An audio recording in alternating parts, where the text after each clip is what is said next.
Hey, Shawn, guess what? I now have the best news in the entire world. What's the best news in the world, Richard? The best news in the whole world is that we have found a new home on the internet. A new home on the internet? Where's that? That's right. You can now find the Language of Bromance on the Pod Bros Network. The Pod Bros Network. We're bringing the bromance to the Pod Bros. Yeah, see, it's a bro and a bro. It's like bro. It's a bromance with bros, Podcast bromance. but not in a weird way.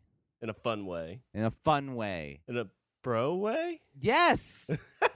Because how can you not love Network with other great shows like Dave's Nerd Compendium, Pencil and Ink Reviews, and The Accidental Wrestling Fan? And they also have Players versus Podcast and the Guy Huddle. What's not to love? Right? It's a bro union that couldn't help but need us. So check us out on all of our avenues, and then check us out now on Pod Bros Podcast Network. Like we always say, the best thing with geeks is camaraderie, and it's great to come by brothers in arms. Bros on Pod Bros.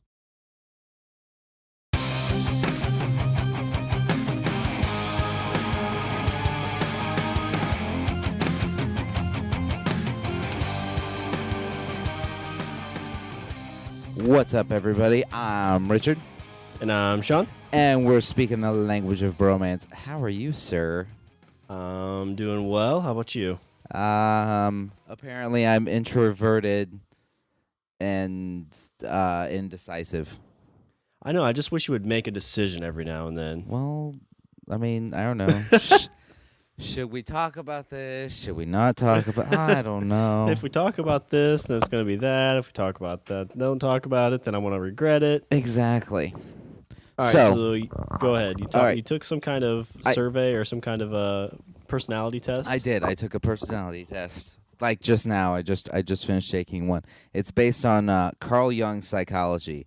And for those of you that don't know about Carl Jung was a psychologist back in, I want to say the 60s, about late 60s. He wrote a book called The Mask of a Thousand Faces, and he was the one that described what's called the hero's journey. The hero's journey is, and for the record, I did know all this before I took this personality test. So your results are flawed. Exactly. So you somehow became the hero out of this. That's what you did. No. The hero, what the hero's journey is basically Carl Jung was saying that the stories that you hear, you know, be it in movies, be it in books, be it in television, they're all kind of based on the same story structure. That we've been essentially retelling the same story for the last 10,000 years. And not all stories, obviously, but ones that kind of tug at the heartstrings, the ones that kind of pull at the soul. Best example I can give you of this would be Star Wars. And George Lucas was actually a huge fan of Carl Jung, read the book Mask of a Thousand Faces, fell in love with it, had a chance to actually meet and talk at length with the professor. But in the story, in the story of the hero's journey, you have the hero who is undergoing not only a journey to do something, finish a quest, or whatever, but by the end, he's also acquired personal growth. And throughout this hero's journey, he's, beset by obstacles, and usually of an overwhelming nature. The whole, big guy versus the little guy thing, David versus Goliath, for lack of a better term. He's usually given assistance by a wise man, or I think Carl Jung refers to this archetype, this personality, as the wizard. There's other characters that come into play, such as the scoundrel, and basically inexperienced, kind of seasoned by life sort of personality type that helps the hero on his way, or gives the hero a new perspective on his current journey. But he said that we've been retelling the same story for thousands of years. that the story, when you break the elements down of, say, the movie Star Wars, you can compare it very easily to books like Lord of the Rings, or even the ancient myths and legends of like Odysseus and Perseus, and myths that have been told, since forever ago. But I digress. Yeah, so you have Star Wars. So how does that fit into it? Like you have Luke Skywalker. Luke Skywalker, the plucky youth who, after, being motivated by personal tragedy and given a clear goal, sets out on his quest to rescue the fair princess from the clutches of the evil empire. Along the way, he is helped by Obi-Wan Kenobi, a wise old Jedi master, and meets friends along the way, such as the grizzled Han Solo. It's the story that we've heard for ages. Lord of the Rings. Frodo goes on a journey, drop a ring in a volcano. Along the way, meets people, helped by a wizard. Perseus. Or no, Odysseus, the Odyssey, Homer's Odyssey, Guy leaves the Trojan War with a boat full of people. They're, experience all sorts of bad, terrible things. He's helped by, gods. He's hindered by other gods to eventually, reach a certain goal. So we kind of talked about this before we started, and I was trying to think, it's like, okay, what oddball story kind of follows this? And the first one that popped in my head was like Jaws, because you said like most of the stories Jaws. Yeah, of course. And I'm like, well, does Jaws fit this? Because that's kind of the basis of everything. And so I was thinking about it, and it's like you have your hero Brody, who's trying to fight this evil shark. You have the wizard or the smart man. That's the guy from the That's Richard Dreyfuss. Richard Dreyfuss Hooper. He's the wizard. And then you have the boat captain. Farewell and adieu. Well, he's the scoundrel. He's the scoundrel.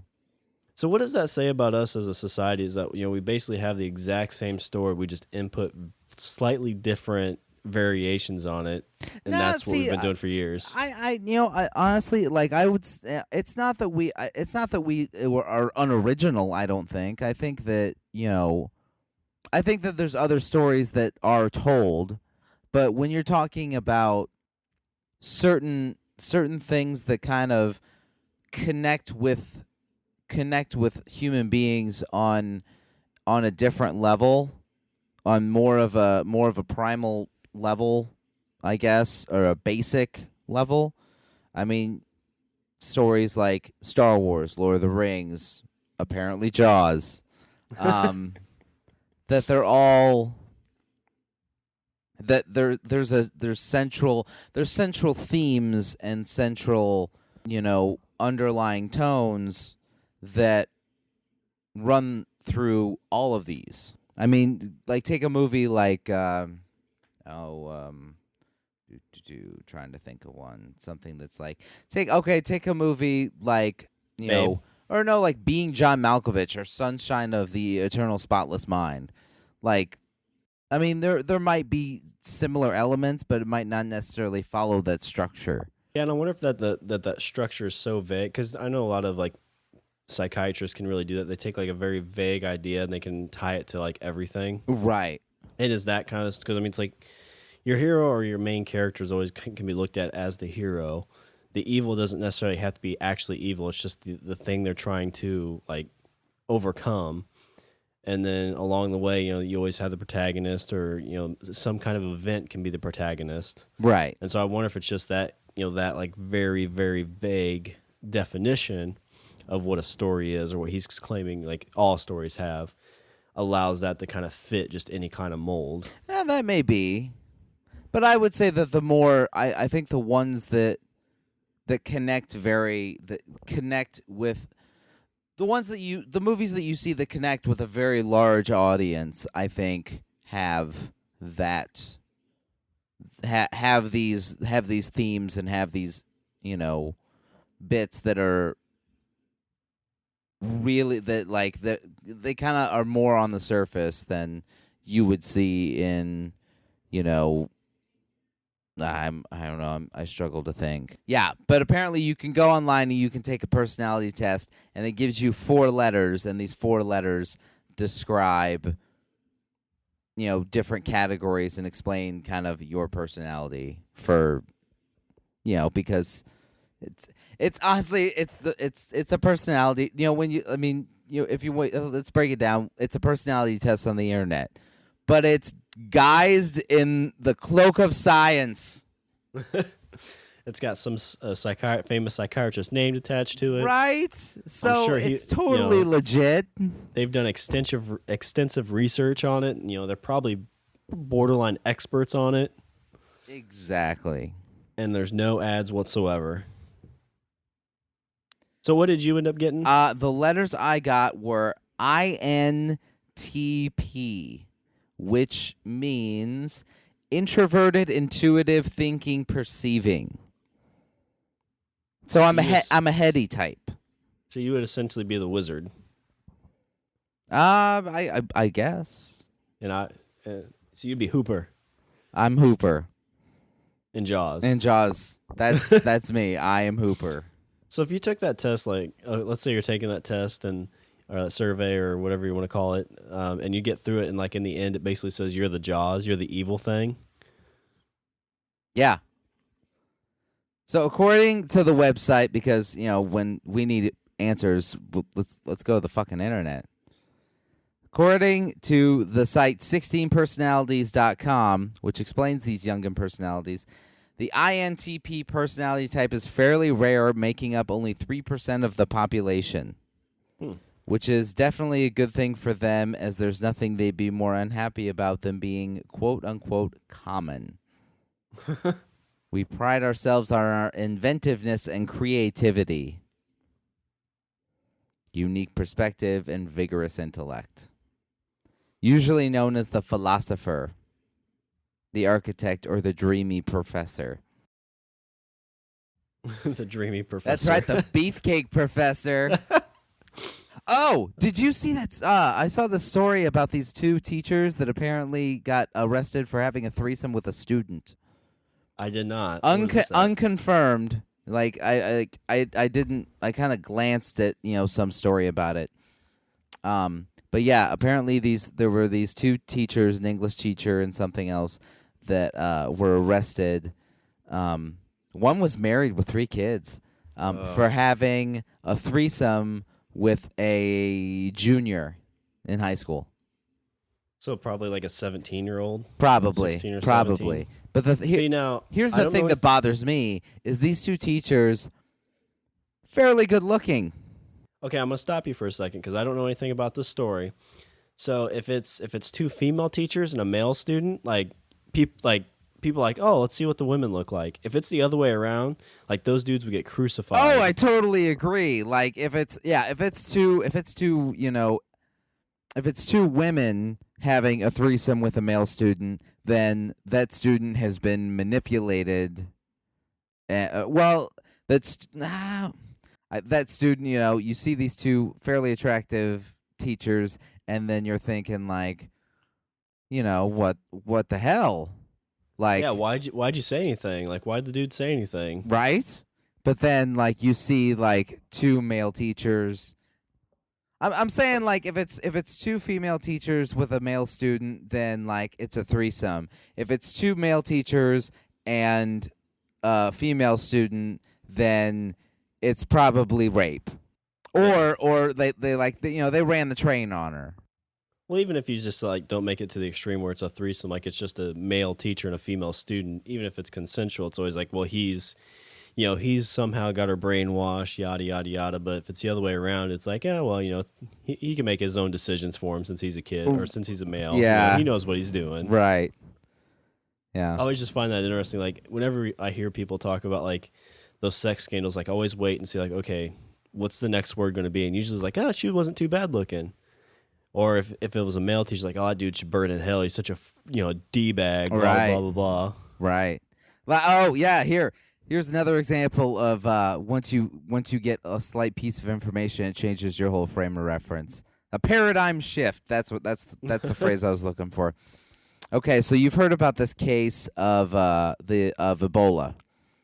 There's a man in Texas, first U.S. confirmed case of the Ebola virus in the U.S. by this man in Texas. Apparently, he was working in Liberia, and he got off the plane, wasn't feeling well. Blah blah blah. One thing leads to another. Ebola virus. All right. So, everybody, the general consensus is, oh my God, this poor man, racked with a terrible illness, probably won't survive. I think that virus has like a 90% kill rate. I think even with treatment, it's a 60% kill rate. Okay. So there's, the man's married. I think he has kids. I'm not sure. So, oh my God, this poor man, just trying to do some work, and he ends up, he's gonna, potentially die. He's gonna potentially die, widow, everything else, Okay. Here's the paradigm shift. Apparently, I've seen a story where the man's boss, former boss in Liberia, said that he knew he had the virus before he left. Yeah, I wonder if that almost seems downright criminal. He knew he had the Ebola virus before he left Liberia, because this guy is saying that he abruptly quit his job and then flew back to the U.S. When I heard, too, there's a lot of people complaining because I guess he went to the hospital, and the hospital's like, well, you just seem sick. Go ahead and go home. There's not anything we can do. All of our tests don't really show anything. Well, I mean, the symptoms for it are like, it's nausea. It's a fever. It's aches and pains. How the fuck are you going to be like, identify that from, a cold? And I think the only thing that people really says, well, they should have known he was in Liberia or wherever it took place, and that he came from overseas. But I guess I don't know if this is true, because I don't remember where I heard this or read it, but supposedly he didn't tell them that he came from there, or he lied about it. So essentially, he was trying to either cover up the fact that he was sick and could have the Ebola virus, or he just didn't think about saying anything about it. Yeah. I don't, because then the next, because I've spoken with people that work in the ER, and they're saying, after we get these people that are they're saying they have these symptoms, then the next questions we have to go into is, well, have you traveled recently? Where have you been? Things like that. But if this guy knew before he left, he willingly, put so many people at risk. But the thing is like most people, a lot of people are speculating that the reason he left, full well and knowing that he had it, is because if he stayed in Liberia, he was dead. Just because of the treatment he wouldn't get. So right. Well, I'm not down too bad yet, so let's get on a plane. Potentially affect everybody, because planes are just germ traps. Yeah, it's the same air circulating throughout the plane, and the virus isn't airborne; it's spread through bodily contact. But yeah, potentially infect hundreds of people, because he knew if he stayed in Africa, he was dead.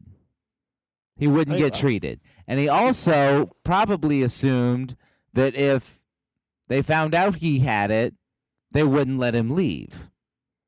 So if I hurry up and get to America, I'll get treated, because I'll get treated, and I'll have a 40% chance of making it rather than a 0 to 10, yeah. 0 to 10% chance of making it. Well, you put yourself in his shoes too, so it's like, oh, you're like, shit, I think I have this. I have time to get home and at least see my family before I die. And the sad thing is, like, you probably want to see your family, but even worse is even getting to see them, you're putting them in danger of getting sick themselves. Yeah. So it's kind of you almost would want to just stay there and take the chance of dying instead of going home and, having a higher risk of infecting your family and killing your family. Right. Hey, honey, I just came back from Liberia after 6 months. I've missed you so much. Yeah. And then, then put the kids to bed. Oh, we having spaghetti? Take a big dip out with your finger. Another little dip. thing goes on after the kids go to bed, and then in the morning, oh, feels so good. Hey, honey, I think I've got the Ebola virus. Is that bad? She's putting her pants on, going, the what? The what? Wait, were you in Africa? Right. You better go to the hospital. Yeah, I don't know if it's true or not, but there was some stuff going around the internet where they're showing, like, people, I guess, power washing some infected area in Texas. Uh-huh. And they were, like, complaining at the fact that the person doing that is power washing that into the sewer system.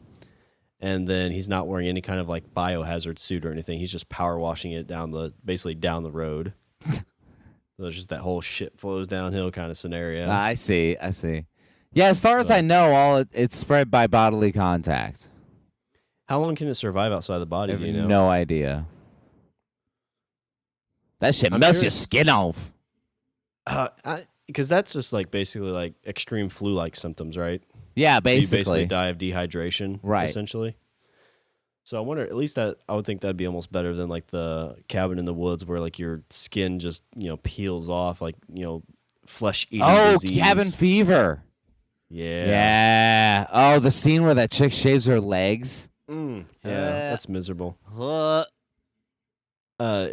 wonder if like I'm not like a big germaphobe. I probably should be a little bit more than I am, but like the scene where he's like trying to investigate what's going on, and he ends up like going to the water reservoir and falling in, and like you basically land right on a dead body that is you can tell has this flesh eating disease. Yeah. And like at that point you're like, yeah, I'm fucked. I'm done. Yeah, I have this disease now. It's over. I'm gonna run into town for help. Yeah, right. Don't go in the water. What? Pancakes? But yeah, I wonder if that's going to be the thing that kind of, takes the world population down a little bit, or if it'll get contained enough that it won't. Well, see, like they're like I see these stories that like, oh, we have the disease contained, we have quarantine or whatever, and then in the same breath they talk about like 2 million people are infected in Africa. I'm like, how the fuck are you quarantining 2 million people? Yeah, I mean, essentially, like with what? Like a big fence, like that. Well, I guess are many of those people even flying? So I'm guessing most of them are probably in areas of low economical kind of situations, so they're probably not really going in and out. Well, I agree. I mean, I think the natural, quarantine for a virus or anything is geography. Yeah. I think the natural quarantine for anything that is like super harmful to humans is geography. There's some island off the coast of Brazil where they have these spiders, and these spiders, their venom is so potent that it actually like eats skin. It like melts flesh. But these spiders are on an island in the middle of the fucking ocean. So there's no way for those spiders to get to Brazil or whatever. Unless, obviously, of course, we bring them. That seems like that. The odds of that happening and or not happening yet seems really, really odd to me. Unless that island is just so perfect for them to live that when they get to Brazil, they can't live that long. That's the only thing I could think of. I don't know. I don't think that's the case. I think this island, like, nobody lives on. It's uninhabited. I can't remember if it might even be snakes. But I've heard of the snakes, so maybe that's what it might be the snakes, okay? But nobody lives on the island. Apparently, there's a lighthouse on the island, and there was a family that lived there, but they're all dead. The snakes killed them. Because essentially, it's like one snake per like 10 square feet or Some, something like yes, that. There's a yes, shit ton of them yes. there. Yeah. And you actually have to have permission, written permission from I think the Brazilian government just to visit the island. And you also have to be accompanied with a doctor if you just to set foot on the place. Well, because like I thought their venom was like so poisonous that like within minutes you're basically like unconscious, or like it doesn't take that long to kill you essentially. Right. Yeah, and like the area of the bite like sinks in because it like actually eats the flesh away.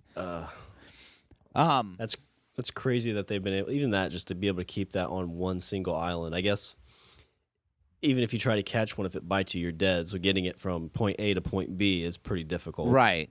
Well, and also, I mean, and it underlies the point. Like, you know, geography is nature's natural quarantine. Like, you know, you take something like, you know, I mean, the Ebola virus has probably been around for a while, and you know, it crops up in, you know, some remote village, and everybody in the village dies, and it doesn't leave the village. And everybody in the village dies, but it doesn't go farther than that because, you know, we didn't have planes, trains, and automobiles. Now everybody can get anywhere fairly quickly because I think they traced this one back. Even this one, I think they traced the first case all the way back to 2012. Right. So this has slowly been brewing for, what, 2.5 or a year and a half, 2 years roughly? And I mean, and like I said, like this virus, the problem to me, I see there's two things that really freak me out about this. Number one is, you know, like, I understand that there's these dangerous bacteria in the world, but like I said, it's not limited by geography anymore. People travel, you know, look at something like the African killer bee. You know, it was in Africa, and, you know, and it stayed in Africa, and, you know, they have a tendency to, you know, really swarm like super, super bad, and they're very aggressive and everything else. And, you know, somebody brought these bees over to South America, and then they, you know, some of them went wild, and these African bees have been slowly creeping up South America, up through Central America, like for the last, you know, 150 years. And now these bees are, you know, in like, you know, southern to mid America now, migrating all the way up, you know, from South America. So they're making it as far north as they can until they hit the cold and then stop. Probably. And, you know, and these are, you know, these bees were not meant to be here. We brought them here. We as human beings, you know, we created it ourselves, created the terrible circumstance.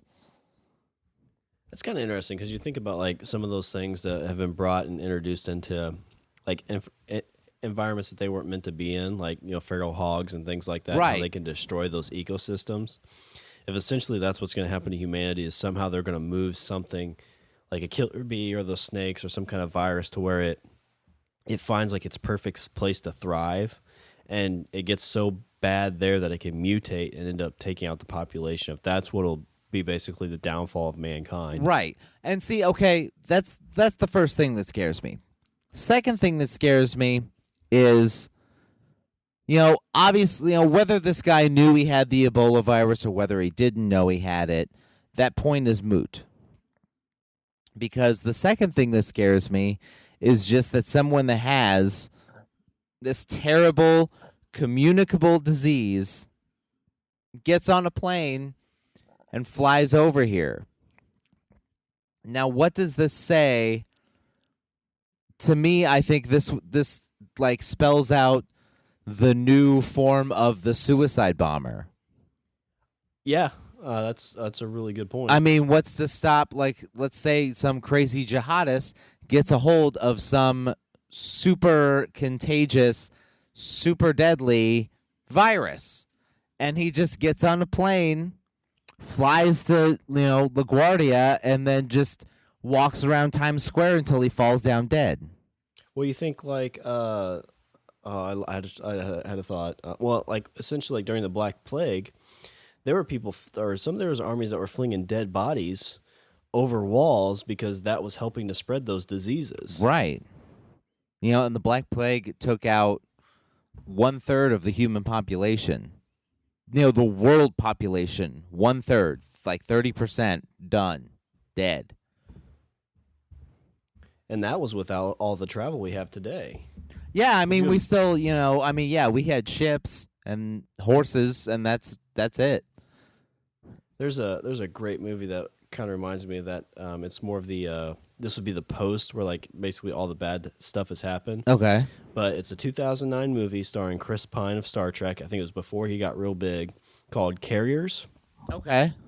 Essentially, it's like it's America, the wasteland, and there's this like deadly virus has killed just a ton of the population, and these are like a group of them that are survived and are trying to survive, but people are still getting sick. And there's a scene where they drive up onto a car, and there's a guy there, and he looks fine, but then in the background they see like somebody who looks sick. Uh-huh. And it would essentially be like this Ebola virus. If it took over and like took out the infrastructure of a country, that's essentially what you'd be living in. Yeah.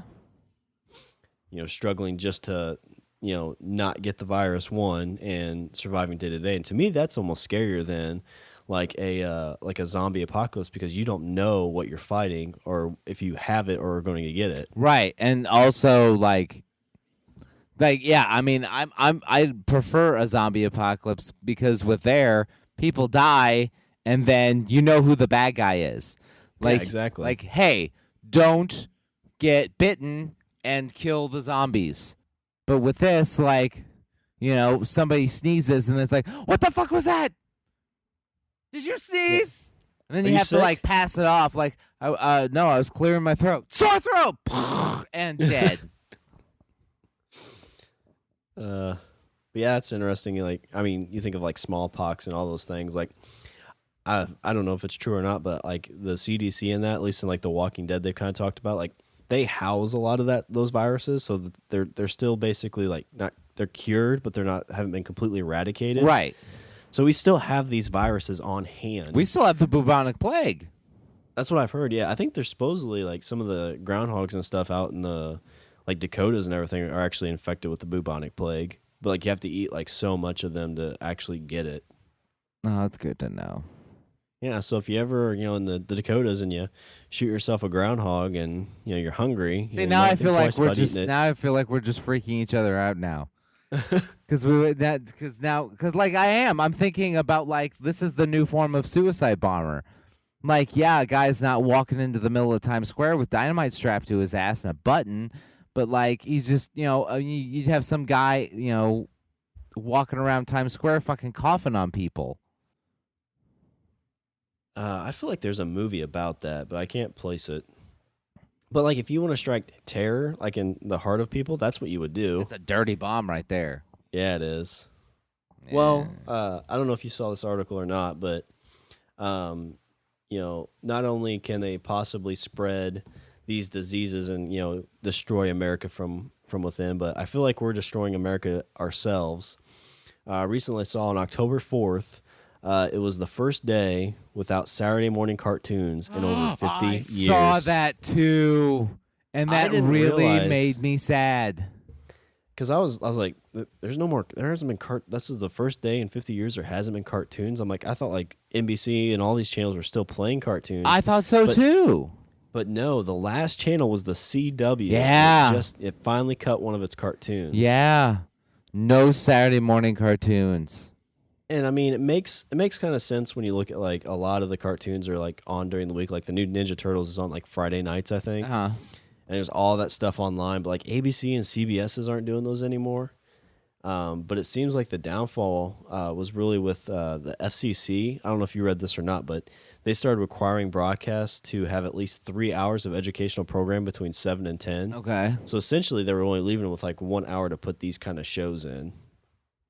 And they also started saying you couldn't advertise during like kid-centered advertising during those TV programs. I guess they probably felt like it was brainwashing or whatever. But So what are they putting on Saturday morning instead? I think like they're essentially like more live action, like educational type shows. Oh, okay. But I think, well, one of the channels, I can't remember what it was, they actually just show infomercials now because it's not beneficial for them to have cartoons and then advertise kids-centered commercials because, like, they have to show maybe more older commercials, but those parents aren't watching it, so they don't make any money off of it. That's so sad. I know, and, like, it's, like, I don't know, I think it's silly whenever you look at, like, I can name off this list of Ghostbusters, Jetsons, Pepper Ann, DuckTales, Scooby-Doo, the Turtles.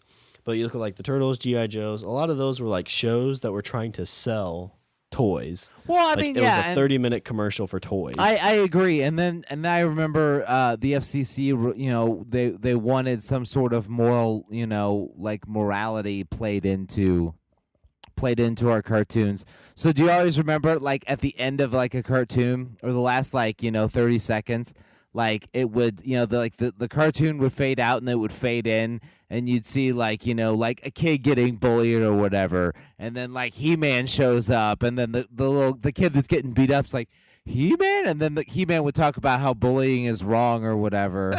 You know what I mean? Yeah, I remember those. Or like in G.I. Joe, like the stove was on, and then the G.I. Joes would show up and like help put a fire out or something.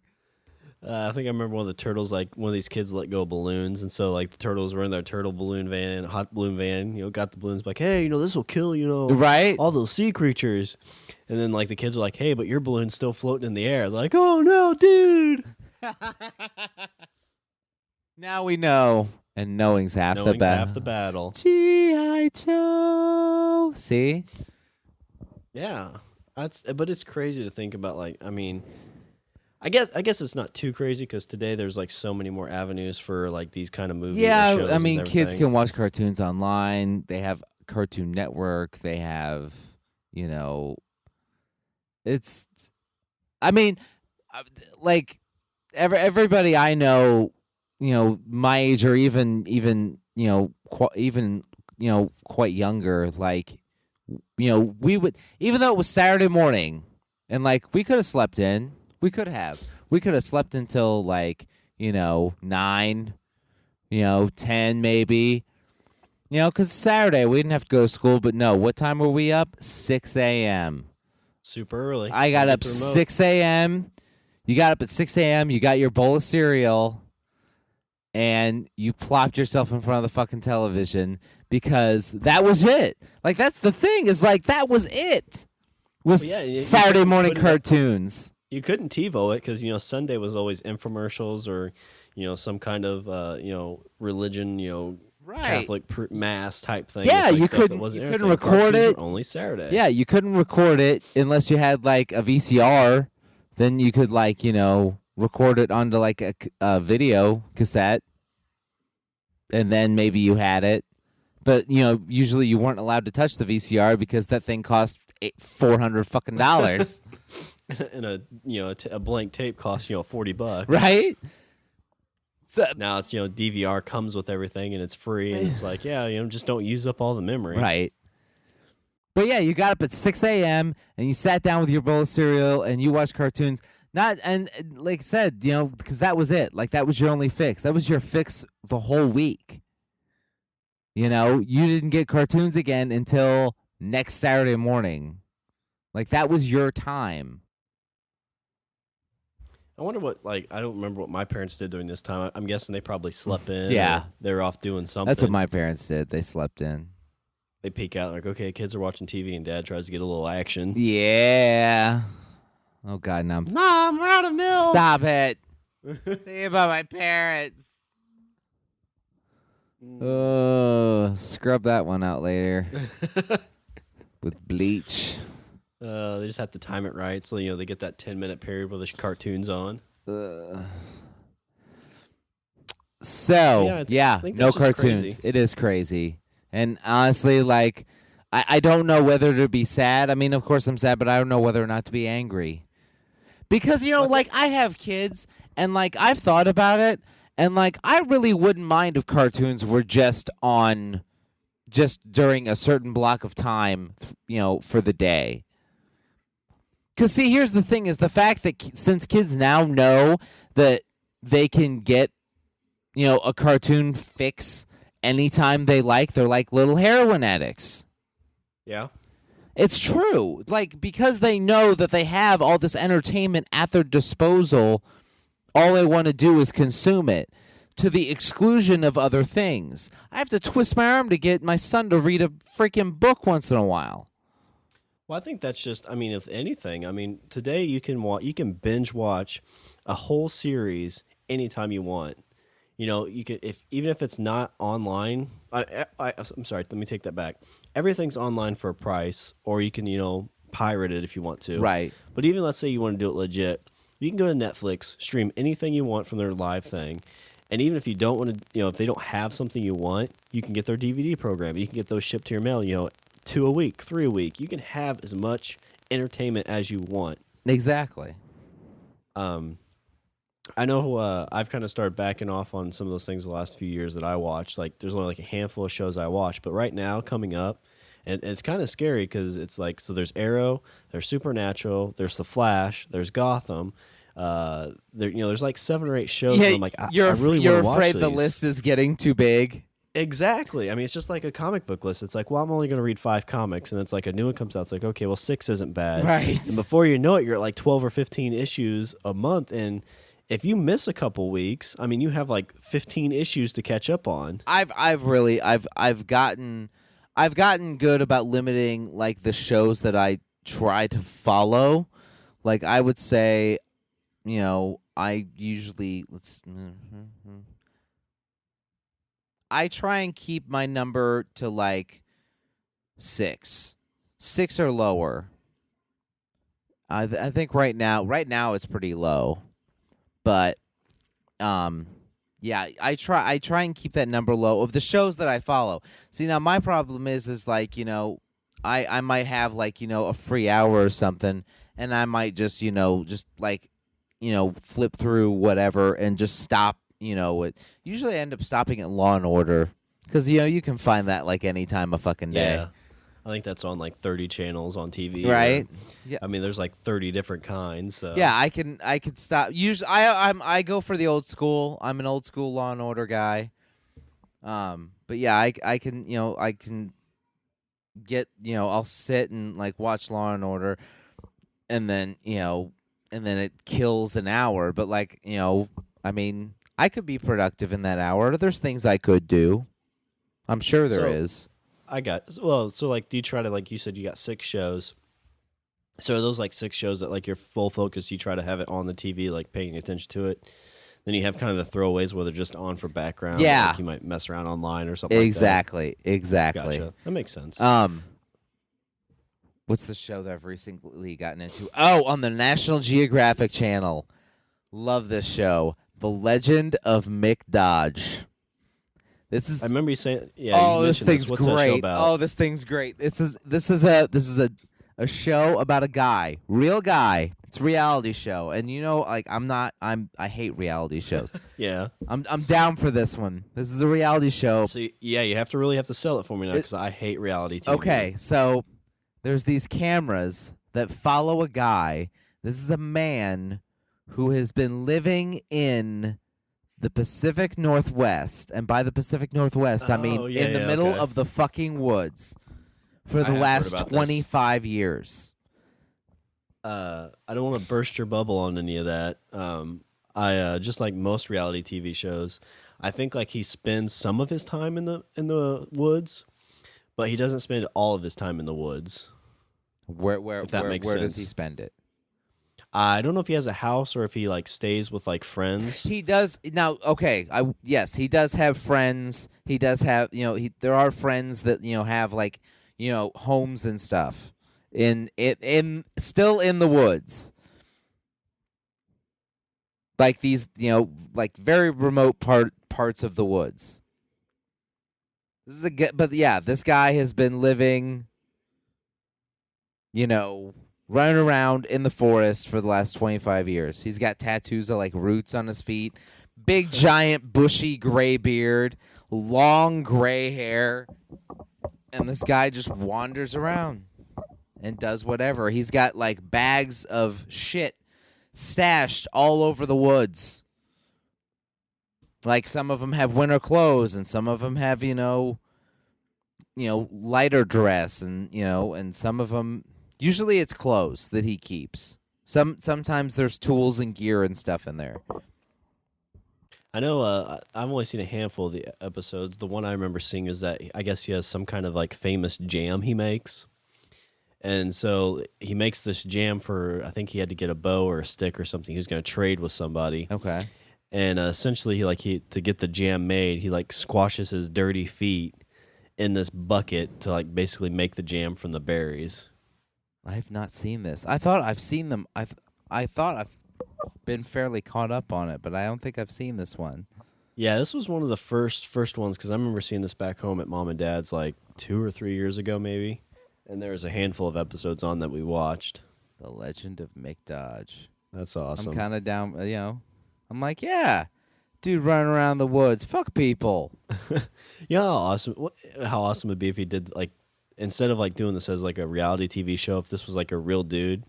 And it was essentially, like, when they go and, like, watch, like, lions and things like that, and they just go out there and, like, they're video cameraing him, like, in hidden places, like, hidden game cams and, like, people in, like, these different kinds of, like, camouflage gear just, like, hiding and watching him, like, as he does his day-to-day stuff. Right? There Like, was another reality show that I saw a commercial for it, and it looked dumb, but if I had the chance, I would have totally done it. It was this show. What was it called? The Quest. Okay. I think it was basically like you were LARPing, and they like and people like built this environment for you where you like fought monsters and fucking like did all this like That's awesome. It was like living a fucking D&D adventure. I'm like, God, that looks like the most stupidest show. There's no way I would watch it, but I'd totally fucking sign on for it.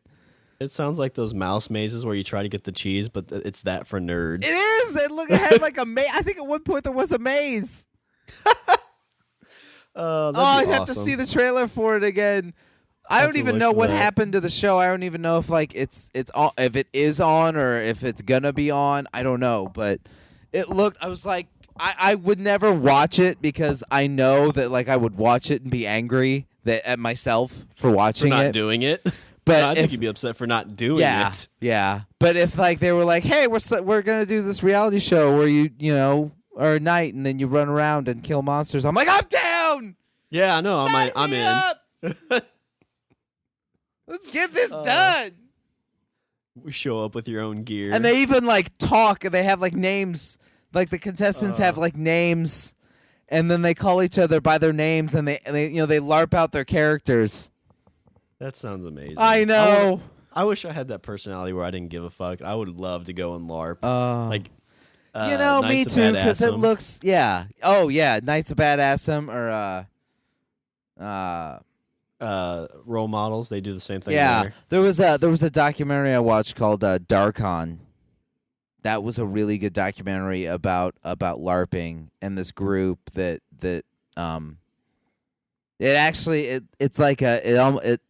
follows the story of this one guy who is trying to get the kingdom back from this like horde of whatever but it's set in like it's a documentary, so they kind of they're like, hey, this is what's going on in Darkon and this is what they do in real life and this is how they prepare for stuff, and really good documentary. Darkon, I liked it a lot.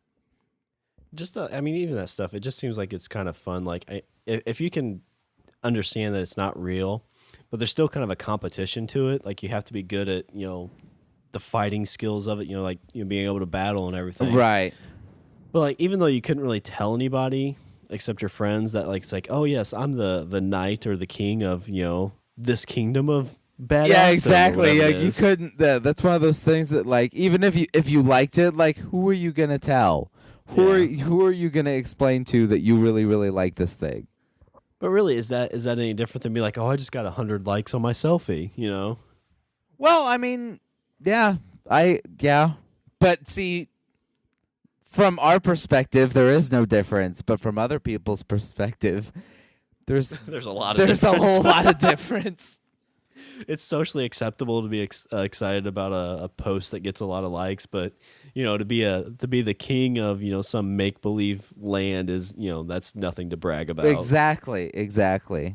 Which essentially is that much different than like winning a national championship or anything like that. See, I don't know. Like I used to do medieval reenactment, which was not, to me it wasn't LARPing, because I mean, yes, you had a name that you used for yourself, and yes, people called you by that name, and but you did have a persona that you created, but you based it in historical fact.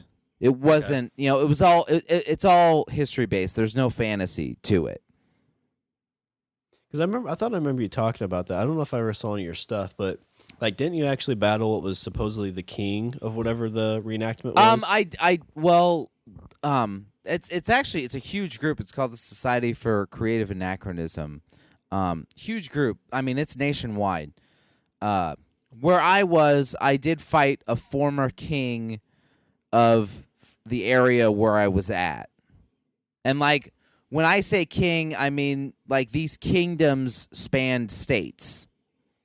Like, it wasn't just like, little these, I'm the king of, blah blah blah park.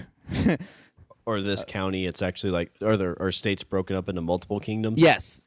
So the kingdom where I used to live, the kingdom was Middle Kingdom. I think that was encompassed Illinois, Indiana, I think Michigan, Wisconsin, and some of Kansas. Oh wow, so it was pretty big. Yeah, and the kingdom, but I was right on the border because I was right across the river from Hannibal, and in Missouri, the kingdom was called Calontir, which was Missouri. I think most of Kansas, some of Iowa, and I mean, yeah, they're big areas. When I say kingdom, like it's a big chunk. I think I've seen somebody with a license plate that says something about the Kingdom of Kalantar or whatever of the Missouri area. Right. And so yeah, Calontir was always a cool kingdom. I don't know, but yeah, I was in Hannibal, and the guy I fought, he was the former king of Calontir. He's a great dude, cool dude. God, he whooped my ass too. And that's the other thing is like, okay, you have this persona, and it's all based in historical fact, and and we did fighting, but it wasn't like foam swords and throwing like Nerf balls at each other. Like, we had basically the equivalent of a baseball bat, like a training sword. Even worse than like something like a kendo stick. Like, this was a solid piece of wood, a solid thick piece of wood that was wrapped up in tape, and then the blades were marked using electrical tape. And so you're dressed in full armor, and you're getting like beat on. I mean, you're going full force, and you're getting hit full force with these fucking, like I said, essentially a baseball bat. Was this pretty similar to like the LARPing where like if you got hit in the arm, you lost your arm? Yes. Hit in the leg, lost your leg? Yes. Okay. Yes. If you got hit in the arm, put the arm behind your back. If you got hit in the leg, you went down on your knees. Body shot, headshot's a kill. So how'd you become king then? I didn't become... I know you didn't. There was they had a tournament every year. They called it the Crown Tourney. And they had a tournament every year. Whoever won the tournament won the crown. So is it like a one-on-one tournament? So you'd fight this person, then move on to the next round, right? To the next round. Okay. Right. Like a playoff. It wasn't like the LARPing where it's like this huge battle and the last person standing's the one that is king. Right. Okay. Yeah. And I mean, there were events. They had like events all the time, and they had wars where you had I went to this one in Kansas City. where I mean there was like 300 people on a side that charged each other, and it just Jeez. yeah, it shit gets crazy. A lot of people get hurt. Did you ever hear of anybody getting hurt? I mean I got hurt. I mean I mean a lot of bruises. Not really much. Didn't really get many things like broken bones. A lot of sprains, like sprains and bruises mainly. A few stitches here and there, probably. Yeah, but that was usually more accidental. Like you have a piece of armor or something that like kind of got shifted the wrong way and cut into you or something. Yeah. But so and to keep the listeners interested in case they're thinking LARPing nerds, I'm about ready to turn off. Didn't you say like the after parties was? Oh, the after parties were awesome. Well? That was the thing. That was the other part. This war I went to, like I said, 300 people on a side, and they charge each other, and they beat the shit out of each other, and then at night everybody gets drunk, and there's and everybody gets drunk, and everybody eats, and it's usually dancing women. So I mean, this probably isn't helping the female listeners any, but thumbs up for dancing women and wine. I was younger. I was way younger. I was probably, let's see, like maybe 16, 17. Oh wow, is that when you saw your first boob? Your real no, like live boob? No. Oh, okay. No. But it was my first lap dance. Oh, nice. First lap dance, 16 by a belly dancer. Did you giggle the whole time? No. Did you cry the whole time? Inside. But no, it was awesome because we can't, because everybody camps there at the event. So everybody's camping out and having a good time, and you usually go with 3 or 4 different other people, and so you all kind of have your little camp, and you have your thing, and everybody's kind of sitting around drinking and whatever. And so then you get up and I used to just I would get up and at night I would just wander, and I walked into a camp and they're like, hey, we have homemade wine here, have some, and you're like, oh, okay. So, you drink the homemade wine, and then you move on. And then the next one, they're like, oh, we have, buffalo wings. But they call them dragon wings because fuck it, And you're like, oh, might as well. Nom, nom, nom. And you move on to the next one. And like, oh, we have beer and belly dancers. And, I mean. I'm staying at this one. Right? And these are people that, I never, aside from wandering into their camp on a whim, I never really met these people. I didn't know a lot of these people personally, but I don't know. It was always a really good experience. I know we've talked about stuff like that before, and it's just that common camaraderie where it's everybody kind of has the same interest and know what it's about and are willing to have a good time with it. Exactly. And like I said, everybody just spent the whole day beating the ever-loving shit out of each other. That's what I'm saying. It's a full contact fucking. I would put it on par with football. It's recreational football. I mean, you're hitting each other that fucking hard. And then afterwards, everybody just gets together and. But there ever any serious fights that came out of that? People taking it too far than actual fist fighting, or was everybody usually pretty cool about it? No, usually everybody was. I mean, you get a dickhead occasionally but they usually just more bitched and moaned and got pissy than actually took a swing at somebody. That's good. I always feel in that there's bound to be that 1 or 2 people who just don't know how to control themselves and take it farther than it needs to go. Yeah. Yeah. But, I mean, yeah, good group. Yeah, so some LARPing. We got, cartoons getting destroyed, the Ebola virus.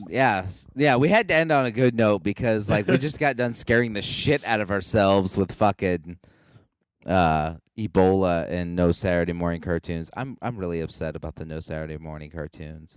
I know. I think I should institute a rule where my kids are only allowed to watch cartoons during like a given period on the weekend. I think you should try that. Like for Oh God, they would hate me. Like figure out like let's see. So let's say 6 to 10. There's 4 hours of cartoons.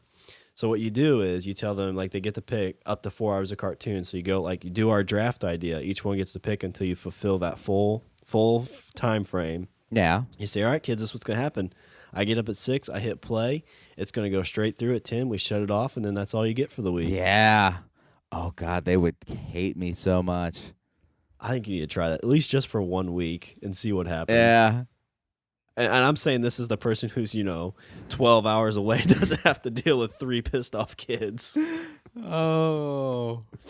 Yeah, but see, lest you forget that I'm sort of what I call a pediatric sadist. Okay. So I'd be totally into, mentally and emotionally torturing them for nothing else but my amusement. And at worst, I mean, if they get pissed off, you'd be like, hey, it was Sean's idea. Right? So, you don't want to disappoint him, do you? Drive over and blame him. Oh, wait. You can't drive. That's funny. All right. Well, anything you want to try and throw anything else out there before we do a little housekeeping? Let's see. No, I'm too busy being indecisive. I don't know. There's so many things I want to talk about, but I can't pick one. All right. Well, I'm gonna take care of a little housekeeping then while you try to decide. So if you want to follow us on Twitter, we're at Language of Bro. Go ahead and email us at languageofbromance@gmail.com. You can always visit our website at languageofbromance.com. Like us on Facebook and leave us a comment and subscribe on iTunes and Stitcher. It's radio. Leave us a review. And also, if you want to check out, there's the pod nods over at soundslikeanearful.com/community/nods. We love Sounds Like an Earful. Oh God, right. My voice is going. You're doing good. You're doing good with these jingles. I like them. It's terrible. See, this is what like advertisers are going to see this. They're going to be like, listen, we got to advertise with these guys, if nothing else, for the jingle sound. Right. They have that down pat. And then what's going to happen is we're going to get calls from actual advertisers who are going to say, okay, here's what we want you, we want you to plug our product. Please do not do it in song. But we like, that's our thing. We like the songs. No songs. Have you heard the Stitcher Radio one? No songs. All right. Well, I guess that's all the bromance we have for this show. I'm Shawn. And I'm Richard. And I say we eat the beaver. #Beaver.